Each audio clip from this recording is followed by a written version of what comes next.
pala siya, get ready with me. Yeah. At our trauma, be the lesson. Hala! Ganun ako na-change ng pageantry. Kasi Ganun na nag-stop show. Ano daw oras baba? 8 o'clock. Hindi, yung pagkain. 7. So, it's 5. And you're gonna join us on how to get ready with us. Kasi ka kanina alas Alas 3. Oh. Meron ka ba ng isa pang mirror dyan? Hindi. Inusod mo muna kasi. Sobrang ginawa kaya dinala ko yung comforter dito. Oh, kinakamay ko lang yung foundation. Ikaw ba?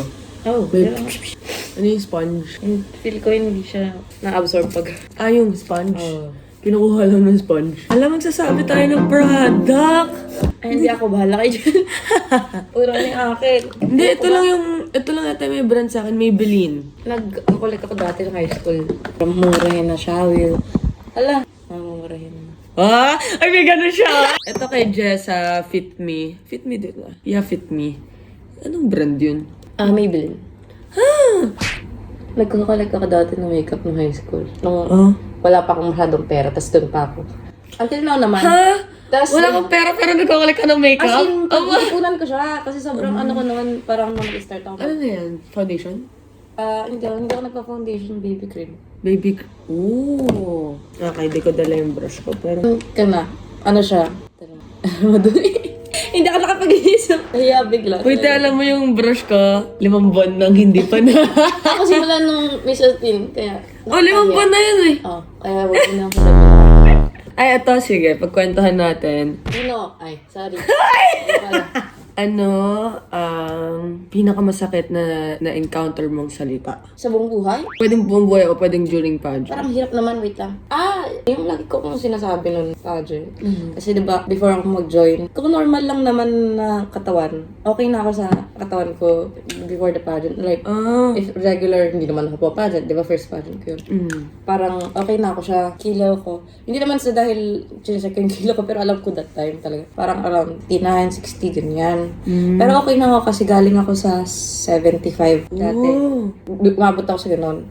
Around senior high school. Ganun. Tapos okay na ako sa ganung weight. Nag-suffer ako ng 2 years ng eating disorder. So parang nag-gain back ko siya after 2 years. Ano bang term? Sober? 2 years na ako Alam ko hindi... sober is yun sa inom. Hindi ko alam. 2 years na ako hindi kakasearch ko ng ilang calorie to, ilang calorie to. May time na umabot na ako sa naging calorie aspirator ako. Like, memorize ko na kung, ito. Yeah. Ito, gano'n. Para memorize ko na siya. Ang intake ko lang that time, maximum 500 per day. So, hinang-hina ako kasi hindi siya... Oh my God, grabe! Hinang-hina ako kasi hindi siya healthy talaga. Wala kang pagkukuhanan ng ano. Energy. Guys, medyo minsan nahihilo ko kapag 1,000 calorie. Tapos, hindi ako halos kikilos nun or maglalakad. Talagang jeep and angkas. Kasi, talagang pwede ka mahimatay kapag mainit pa ganun. Tapos, imagine 500. Like, Sobrang unhealthy. Parang mental disorder din kasi yung eating. Di ba mental eating disorder? Yeah. Isa sa advocacy ko ng pageant na hindi mo kailangang mag-conform sa beauty standards lalo na kung okay ka naman sa katawan mo. preach! Right now, nag-gain nga ako after pageant. Nag-gain ata ulit ako ng 2 kilos. Pero okay lang. Sabi ko, bakit? Mag-pageant ba ako buwan-buwan? Bakit kailangan alam ko kung okay naman ako? Ay, si Jessa doon. Gusto ko rin story niya. Oy! Ganun Yung talk show. Ayun, so going back, yung pinakamasakit na salita. Yeah. Yun, yung parang hindi naman nila alam, so siguro hindi siya Ganun ka. hindi siya aware, so okay lang. Pero yun nga, yung sa akin, yung na-feel ko, masakit siya yung parang, taba-taba mo, sasali ka ng pageant, parang ganun. Tapos galing ko siya sa friend. Tapos hindi naman niya siguro minimin ng masama, pero doon ako saktan. Nag-ano ako, sabi ko sa kanya, ang hirap-hirap na ganito ganyan, mag-diet agad-agad. All my life, boyish ako. Sa sobrang go-to kong sneakers, wala akong pag-may-ari ng heels. Tapos, anin mo ko agad ng 6 inches heels, dapat alam ko na agad. Kaya parang, doon ako na-hurt. Pero okay lang. Wow. Hindi, promise, ang hirap nun kasi everyday isipin mo yan eh. Oo. Kasi hindi ako nagsasalita. Pag nag-aayos, Totoo ba? parang hindi naman hindi nagsasalita. Parang kailangan... Siyempre, mag-isa mo lang. Hindi! Kailangan titigil ako. Oo. Gets. Na niyo mamurahin lang to. Well, akin din, ito 70 pesos lang to sa grocery. Ito, 50 sa Shopee. Alam mo, may nagsabi sa akin, bumili ka ng makeup kasi ganyan lang, okay na yun. Sabi niya, iba ko kasi mga friends, MAC yung yung brand. Tapos sabi ko, yung mga makeup artist nga namin, yung iba, mura-mura lang, pero maganda naman kami, di ba? Wala naman sa brand yun. Paano ka lang din? makeup, it's about the talent. Oh, Bog, English. Sinerge ko yun matagal. Umalis mo na siya actually. Cut yan. Sinerge. Tututbrush muna ako. Wait lang guys, salita. Ikaw, te, ano ang pinakamasakit na salitang na ano mo? Explain mo na daw.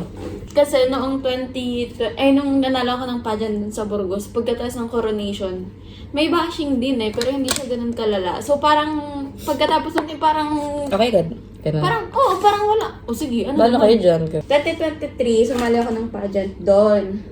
Tapos, nanalo ako. Tapos, 2024, napadalon ko kasi doon yung coronation niya. Tapos, 2024 ng February, kinukuha ako ng Miss Asin, Miss, Lasol. kinukuha na ako maging candidate ng Miss Asin. Tapos, syempre naman, ako naman gusto ko. Kaso nga lang, hindi nga pwede kasi hindi ako pinayagan ng organizer sa Burgos. Kasi hindi ko pa napapasa yung rain, hindi ko pa natatapos yung rain ko, tapos sasali ako. Pasa ako Tapos meron akong one time, nung nakatambay kami dun sa amin. Friend din siya, parang sabi na Ate Candice, parang sabi niya ito naman nanalo lang sa Burgos, tapos feeling niya mananalo na naman siya sa Dasod kaysa sali-sali. Sinabi niya sa'yo yan? Oo, parang sabi nila, parang yung thought niya ay hindi ko alam kung joke ba yun o parang ini-intimidate ko or something, pero parang sa akin yung dating niya parang feeling ka, nanalo ka lang yung isang beses, is gusto mo naman nanalo ka na naman kaysa sali ka. Grabe, ang sakit. Alam niyo ba guys, sobrang lala ng bashing Oo, coronation Parang sa history ng ng Lasol, MDAF. parang siya yung pinaka naging controversial. True. Queen. Pero gusto ko yun Oh, mas maganda ako. naman. Pero buti na take mo yun na parang hindi ka na depressed, hindi ka na kasi Actually, ang hindi hirap naman, mag-take ng criticism. hindi naman kasi talaga dapat. Kaso nga lang, si mama ko guys, siya ang pinaka-OA sa lahat ng OA sa mundo. Yung hindi mo naman siya naiisip, pero tatanungin ka niya, okay ka lang, huwag ka munang mag-Facebook. Eh, di ba ganun naman talaga pag yung Nanay? parang tinanong ka na, tapos galing pa sa mahal mo sa buhay. Huwag ka muna kasi mag-Facebook. Imbis wala ka naman Gagano nabifeel. siya. Bigla. Biglang meron na. Tapos, hindi naman siya nakakaiyak. Tapos saka lang ako umiiyak ng Thanks. nung tinatanong na ako ng mama ko. Tapos, nung tinanong na ako ng mama ko, edi naisip ko na siya. Tapos ang nasa isip ko na, na, sige na, ibabalik ko na tong corona. Pero hindi ko binalik mama niyo. Bakit nakabalik? Eh, naghirapan. Huy, ang dami! Uy, mamurahin lang yan. Oh! For your information sa Shopee nila. Ay, turuan mo kami! Bakla, mamaya tapos sasabihin nila, lo, parang ano naman to feeling na Yung sinasabi ko sa yung life, nung high school ako, magkakolek ako yung mga BYS, ganyan, mga makeup kit, makeup palette na gano'n. Ganito, ang mamahal. Like, minimum 1,200. Ngayon, dahil mahirap ang buhay, kasi hindi naman lagi nag-makeup, 300, 500. Kung kailan sumali ng pageant! Kasi alam mo yung nude, di ba 60 pesos lang din yung napalit dun sa Shopee. Parang sabi daw, trying hard maging makeup guru. Grabe! Totoo. Siyempre yun lang yung afford mo lang nang bibili ka. Hanggat maganda yung finished look, wala kayong pakialam. It's about the, talent. So wala kaming talent. Lo, Talent siya nun guys. Siya yung may talent. Pero ako naman yung story ko, yung pinakamasakit. Oo. Yung sinasabi na, ay, UP student, tapos hindi niya nakuha yung crown. Ganun. May nagsabi na? Oo, lagi.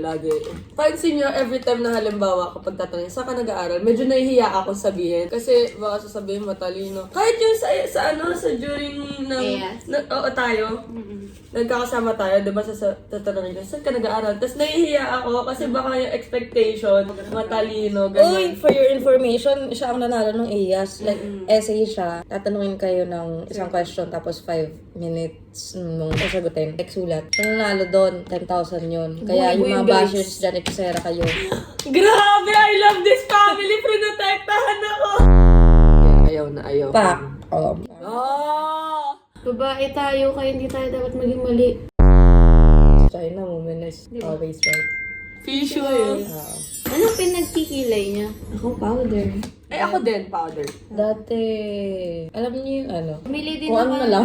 bumili din ako ng pomade, tapos siguro first year college pa ako nun. Hanggang ngayon hindi ko pa siya na Ubos? nauubos. Kasi pomade gamit ko, guys. So, alam nyo ba, lagi nilang inaano na hindi daw ako papasok ng walang makeup. Syempre naman, syempre kung bobo ka na nga, tas pangit ka pa, diba?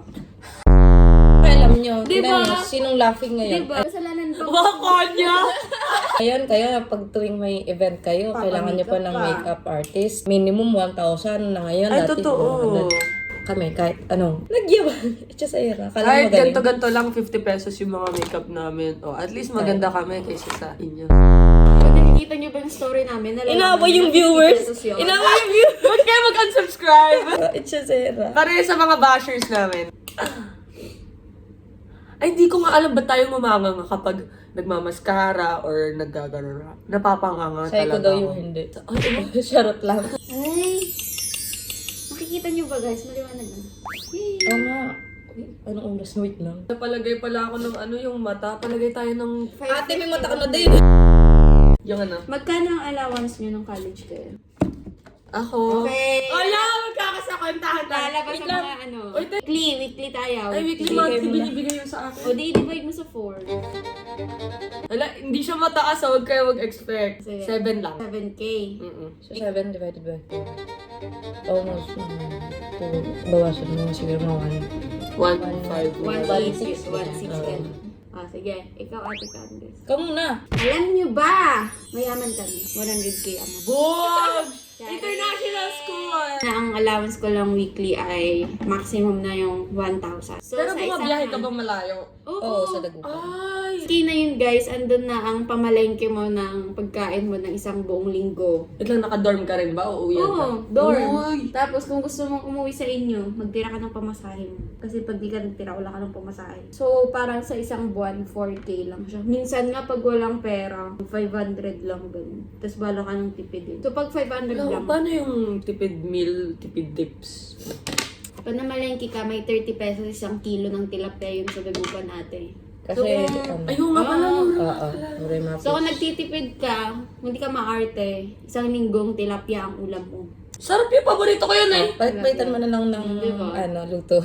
Sa amin, sa Maynila palaging hotdog pares, ganyan yung kinakain ko. Pwede niya maganda kasi maraming Maraming pagpipilian. Wala, hindi ko kasi gusto ang pares. Pesos lang kasi yun. Depende siguro sa luto. Hindi ko alam. Hindi Baka, baka hindi. baka nung unang tikim ko ng pares kasi Same. sa Dagupan yun, hindi ko Hindi na nagustuhan. kaya hindi mo na Oo. Dati hindi ako mahilig sa pares, tapos introduce lang ng Bebe loves. Oo, sobrang hilig niya. Tapos Same! akala ko, pare-pares ng lasa kasi may natikman ko talaga pangit. Tapos nung pinatikim niya naman yung mga okay, ayun, okay Pero na. masarap. Oh, Yung try mo boyfriend ulit. ko din, go-to pagkain niya pares. Ang pares, no? Ako nalaman ko yung pares sa kuya ko. Hindi nakarelate. May time sa akin na everyday sardinas talaga ako kasi like nagtitipid ako. Kasi magala ako. Hindi yung gala ko kasi, pupunta ako sa exhibition. Para sa akin, kailangan kong pumunta sa mga exhibitions kasi yun na yung magiging buhay ko after college eh. Si Ate Candice, magkano? Wala ka allowance. Weh! Paano Kasi ka wait nakabili lang. ng makeup? Wait lang. SLU, St. Louis University. Wala akong allowance. Hindi ako makarelate kasi ako nagpara sa sarili ko. Ay, oo pala. Akin- Babe Blush, guys. Ano ba to? Number Pagkaroon ko ng clip. A02. A02 ba to? So, nasa ng pandikit? Nandyan na. Oh! It's glue-free blush. Kaya pala, maano lang. Yung sa'yo ate. Glue-free. Hindi. Lalagyan mo siya. Lalagyan pa ng glue? Oo. Ay, talaga? Akala ko, ito yung sabi mo, lagdalas to ng 3 days. Oo. Pag naghihilamos ka ba, talagang ganun sa ice? Hindi. Hindi. Ganon. Ganon. Oh. Maglalast yun. Kasi ako, pag may times kasi guys na pag naghihilamos, tapos hindi ganon yung paghilamos. Parang feeling ko hindi ako Madami pa. naghihilamos. Oo. Yes. Panganay ka ba, te? Hindi. Pangatlo. Last to last. Pero ilang kayo magkakapatid? 5. Corner. Tapos Corner. bunso. Oo. Bunso Sa ilalim. kong kapatid kambal na lalaki. Hala, cute! Alam mo, gusto ko magkaanak ng kambal.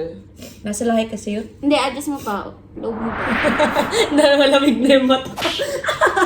Ako nga, itry ko sa yan. Din kasi yung iba parang parang growing up yung father ko is seaman. So, di ba automatic parang ang stereotype sa seaman is mayaman, ganun. Pero nagkaroon kasi ng problem dun sa mga sakay na. Sige na. Pero ano naman siya, hindi ko naman naano yung parents ko. Talagang lang, okay lang din sa akin. Very fulfilling siya after nung graduate. Kapag ikaw nagkaaral. Ay, marami ka pang ate? 2 ate ko eh. Ah. 4 kasi kami. 5, 4, 3 kami. Ay, be? Oo. Sa amin, babae, lalaki. Sa amin, babae, lalaki, babae. Pero alam nyo, ito pinakamahirap sa akin, yung contact lens. Sobrang umiiyak ako. Napanood ko yung TikTok yung pageant. Hindi talaga carry. Nakikipaglaban siya sa contact. Alam niyo ba na ang bash sa akin nung nanalo ako ng Sanyata ay ang itim daw ng tuhod ko? Talagang may man na lang talaga yung mga Kasi si Mama Francis, nilagyan niya ng body lotion, body oil, body lotion ba yun? Yung may shimmer-shimmer, tas medyo tan siya. Di ba pag nagpapageant ka, gusto nila makitang ka sa stage? maganda Lalagyan kasi ka sa nila- stage. Lalagyan nila ng oil kung ano-ano yung ano mo. Wala na sila kasing masabi sa ibang Yung mga parte. tao makapag-bash sa mga nagpa-pageant, kayo nga, di kayo makalakad ka 3-inch na heels lang. Pag naglakad sila ng 3 fish nights, alam mo yung parang naka-diaper. Yung mga bashers namin. Di ba? Kasi kayong mga papansin. Ay, grabe. Alam mo, meron akong kamag-anak. Sinabihan niya ako, ayan, si Life nagpa-pageant yan. Kapag naglakad yan, sira ang daan. Oo, parang siga. Dug. Oo. Pero, alam niyo, natitrain lahat. Buti na lang kami lumalabas sa comfort zone. Sabi ko sana, marunong mo kayo magluto. Ako? Oo. Ako din. Ano mga niluluto niya? Lahat. Paluto mo sa akin. Basta turuan Sisig. mo ako. Kaya ko. Ako more on Filipino dishes, yung mga ulam. Kasi tinuruan kami ni daddy ko magluto. Pag ganitong season yung tag-tanim, tag-ani ng palay. Ay, may bukid kayo? Masindera pala si Buddy. Oo nga, mayaman. Nakikita niya? Yung madaming bukid doon sa Pangasinan. Sa amin yan. Uy! Hindi ba na-intimidate ko? Piling mata kami. Meron ako isa. Papay-paya mo yung migration. Init kasi sa China eh. Talaga yun. Ito, next question. How did the pageantry shape you or have changed you? Kaya muna. Ay, sige ako na. Nag-mascara ako. It had changed me in a way na, kasi before I was praying na, pray ako na gusto ko maging woman talaga yung ganap. Hindi boyish, hindi girl lang, ganun. Gusto ko maging a woman that people would respect. Tapos, ayun, pinagpipray ko no, Lord, gusto kong maging noble. Yung talagang someone would respect you and look up to you. And gusto ko rin talaga maka-inspire. Tapos, yun, pageantry, tuturuan ka niya maging physically demure, how to act during dinner, how to walk, how to speak, how to laugh, how to smile. Tapos natuwa ako kasi before, kapag naglalakad na lang ako sa gala-gala, ganyan. Tapos may lalapit sa akin, sasabihin nila, you look like a model. So parang ako naisip ko, yung parang yung, siguro yung walk mo or yung galaw ng kamay mo, yung tayo mo, parang it makes a difference na people would notice na model ka or they would respect you. Ganun ako na-change ng pageantry. Kasi before, sobrang ako, kalat talaga. Well, makalat pa rin naman yung mga gamit ko ngayon. Pero, yung parang, ayun nga, yung sinabi ng tita ko na, yan si Life, pag naglakad, wasak ang daan. Ganun. Parang sobrang gangster. Oo, parang ganun. How did pageantry change you? Ay, hindi. Ba't babagoyin ako ng pageantry?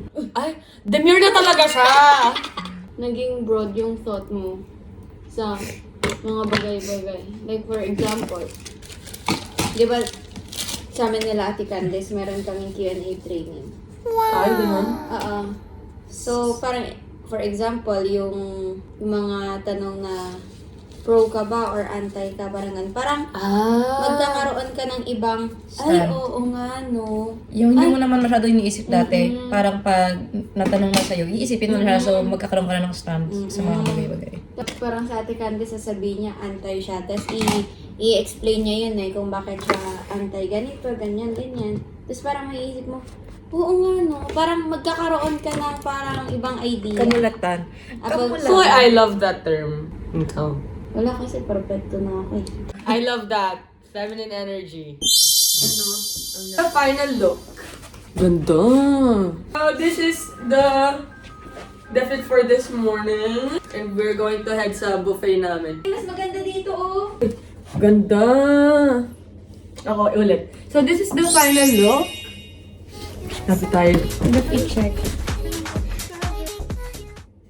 Nalaman niyo yung pagkakaiba ng makeup namin. Sorry, eto kasi nagising kami ng ganito. Woke up like this. Pupunta na kami sa buffet namin for our breakfast. Bye!